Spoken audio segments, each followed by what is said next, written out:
About 90 days ago, I canceled my ChatGPT Plus subscription. That might sound strange because I had used it every single day for more than a year. It was my main tool for drafting ideas, brainstorming, and doing quick research. For a long time, it worked perfectly fine. But as my work became more serious and I started relying on AI for actual projects, a few problems kept showing up again and again. Context would disappear between sessions. The tone of responses kept drifting back to the same generic style, and I constantly found myself re-uploading files and rewriting instructions just to get the same results. Eventually, it became frustrating enough that I decided to test other tools. That's when I moved my workflow over to Claude. After using it for a few months, 4 specific differences stood out, and those 4 things are why I switched. The first thing you notice immediately is the writing quality. When you ask ChatGPT to write something, the response often comes back with formatting you didn't ask for, extra headers, bullet points when you wanted paragraphs, and the same predictable AI phrases. You can tell it write casually or no formatting, and it might listen for a message or two. But before long, it drifts back to its default style. With Claude, the instructions tend to stick. If you say keep it simple and casual, it stays simple and casual.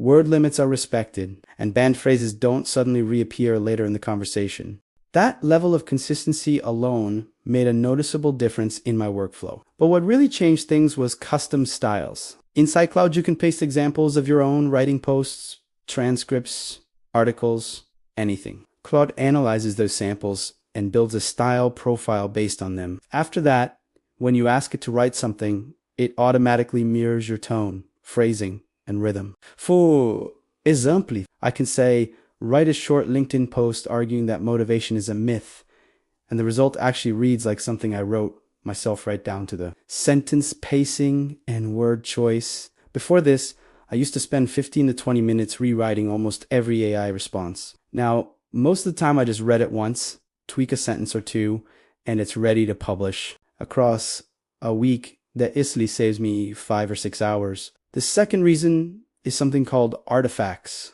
Most AI chatbots give you text output, a paragraph, a list, maybe some code. Then you copy that text into another tool to actually use it. Claude works differently. When you ask it to build something, it can generate a live, interactive output right next to the conversation. For example, I asked it to build a dashboard to track my weekly content output across 4 platforms. Instead of just describing it, Claude created a working dashboard inside the browser with charts, input fields, and functioning logic. I could click around, test it, and then ask Claude to modify it.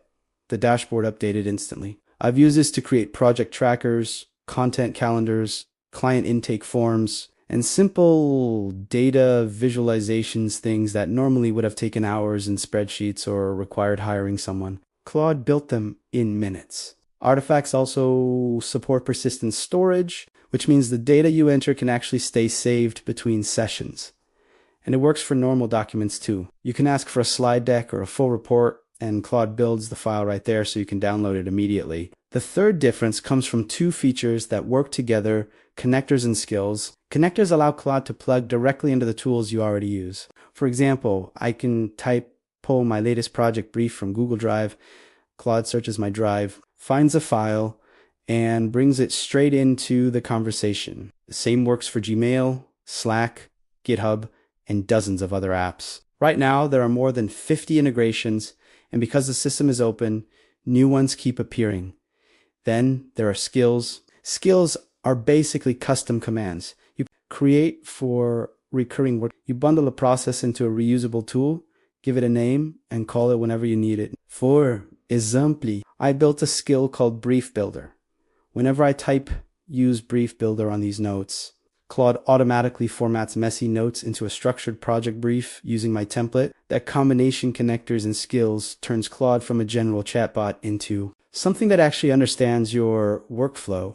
The fourth reason is the model itself. A lot of people assume the biggest AI models are basically the same, but the gap right now is larger than most people realize. Claude's latest model, Opus 4.6, was released earlier this year, and its performance on several benchmarks shows a noticeable lead. It scores significantly higher on tests that measure real-world problem-solving in areas like finance, legal reasoning, and research. It also performs extremely well in tasks that involve finding complex information online or solving problems it hasn't before. One of the most interesting differences is the context window. Opus 4.6 can handle around 1 million tokens, which is roughly the equivalent of hundreds of pages of text in a single conversation. But raw capacity isn't enough. The model also needs to manage that information effectively. Claude uses something called context compaction, which compresses older parts of the conversation so the discussion can keep going without losing important information. Instead of hitting a hard limit and starting over,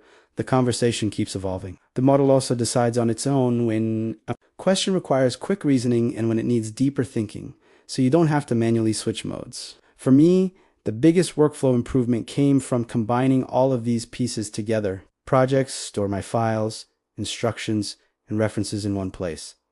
Custom styles maintain my voice. Artifacts build real tools instantly. And connectors pull information directly from the apps I already use. When everything works together, the AI stops feeling like a chatbot and starts acting more like a real working assistant. And that's ultimately why I switched